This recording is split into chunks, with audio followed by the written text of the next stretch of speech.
आचार्य M के सावळे, बंधू आणि भगिनींनो, आपणा सर्वांना जय भीम.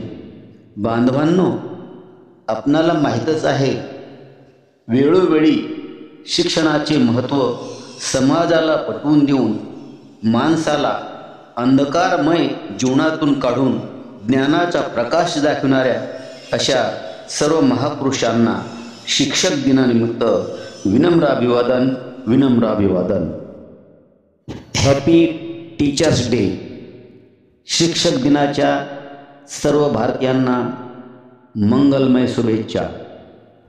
शिक्षणाचे महत्त्व ओळखून आपल्या सर्वांना भारतीय संविधानातून शिक्षणाचा अधिकार मिळवून देणारे एकच महामानव ते म्हणजे डॉक्टर बाबासाहेब आंबेडकर. जय भीम, जय भीम, जय भीम, जय भीम, जय भीम, जय भीम.